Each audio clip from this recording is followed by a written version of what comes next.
اعوذ باللہ من الشیطان الرجیم، میں پناہ مانگتی ہوں اللہ کی شیطان مردود سے۔ بسم اللہ الرحمن الرحیم، شروع اللہ کے نام سے جو بڑا مہربان نہایت رحم والا ہے۔ والنازعات غرقا، قسم ہے ان فرشتوں کی جو کافروں کی روح سختی سے کھینچتے ہیں، والناشطات نشطا، اور جو مومنوں کی روح کی گرہ نرمی سے کھول دیتے ہیں، والسابحات سبحا، پھر فضا میں تیرے ہوئے جاتے ہیں، فالسابقات سبقا، پھر تیزی سے لپکتے ہیں، فالمدبرات امرا، پھر جو حکم ملتا ہے اس کو پورا کرنے کا انتظام کرتے ہیں، یوم ترجف الراجفہ، کہ جس دن بھونچال ہر چیز کو ہلا ڈالے گا، تتبعها الرادفہ، پھر اس کے بعد ایک اور جھٹکا آئے گا، قلوب یومئذ واجفہ، اس دن بہت سے دل لرز رہے ہوں گے، ابصارها خاشعہ، ان کی آنکھیں جھکی ہوئی ہوں گی، یقولون ائنا لمردودون فی الحافرہ، یہ کافر لوگ کہتے ہیں کہ کیا ہم پہلے والی حالت پر لوٹا دیے جائیں گے، اذا كنا عظاما نخرہ، کیا اس وقت جب ہم بوسیدہ ہڈیوں میں تبدیل ہو چکے ہوں گے، قالوا تلك اذا کرۃ خاسرہ، کہتے ہیں کہ اگر ایسا ہوا تو یہ بڑے گھاٹے کی واپسی ہوگی، فإنما هي زجرة واحدة، حقیقت تو یہ ہے کہ وہ بس ایک زور کی آواز ہوگی، فإذا هم بالساہرة، جس کے بعد وہ اچانک ایک کھلے میدان میں ہوں گے۔ هل أتاك حدیث موسیٰ، اے پیغمبر کیا تمہیں موسیٰ کا واقعہ پہنچا ہے؟ اذ ناداہ ربہ بالوادی المقدس طوى، جب ان کے پروردگار نے انہیں طویٰ کے مقدس وادی میں آواز دی تھی، اذهب إلى فرعون إنه طغى، کہ فرعون کے پاس چلے جاؤ، اس نے بہت سرکشی اختیار کر رکھی ہے، فقل هل لك إلى أن تزكى، اور اس سے کہو کہ کیا تمہیں یہ خواہش ہے کہ تم سنور جاؤ، وأهديك إلى ربك فتخشى،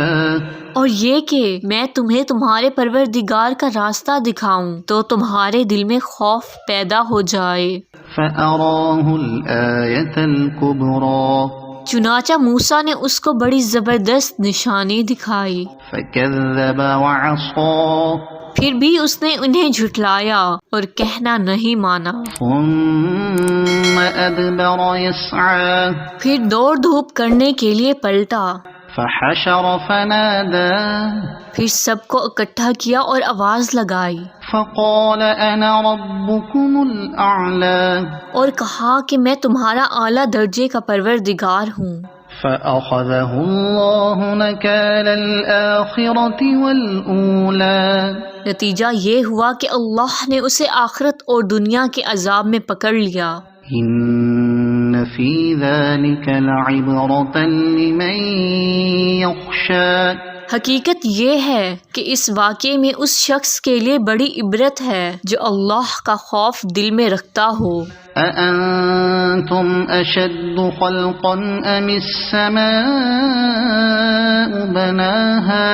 کیا تمہیں پیدا کرنا زیادہ مشکل ہے یا آسمان کو؟ اس کو اللہ نے بنایا، رفع سمكها فسواها، اس کی بلندی اٹھائی ہوئی ہے پھر اسے ٹھیک کیا ہے، وأغطش ليلها وأخرج ضحاها، اور اس کی رات کو اندھیری بنایا ہے اور اس کے دن کی دھوپ باہر نکال دی ہے، والأرض بعد ذلك دحاها، اور زمین کو اس کے بعد بچھا دیا ہے، أخرج منها ماءها ومرعاها، اس میں سے اس کا پانی اور اس کا چارہ نکالا ہے، والجبال أرساها اور پہاڑوں کو گاڑ دیا ہے متاعا لكم ولأنعامكم تاکہ تمہیں اور تمہارے مویشیوں کو فائدہ پہنچائے. فإذا جاءت الطامة الكبرى پھر جب وہ سب سے بڑا ہنگامہ برپا ہوگا، يوم يتذكر الإنسان ما سعى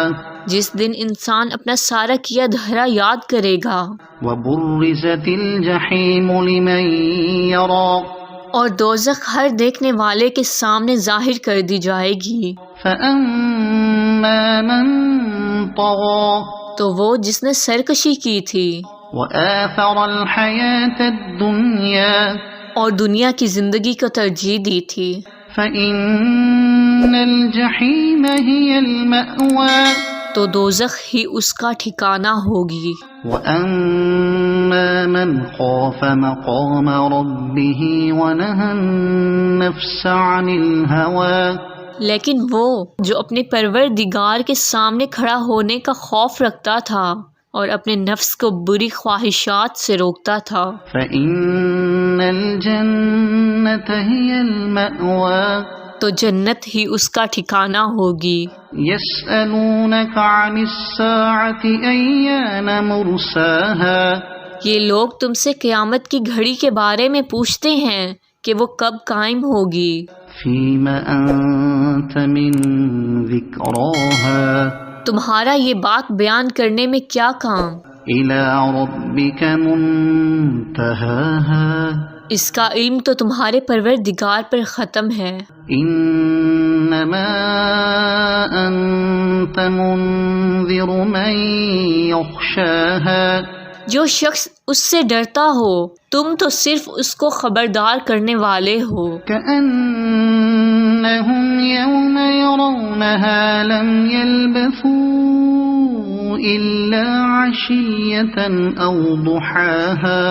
جس دن یہ اس کو دیکھ لیں گے اس دن انہیں ایسا معلوم ہوگا جیسے وہ دنیا میں یا قبر میں ایک شام یا ایک صبح سے زیادہ نہیں رہے.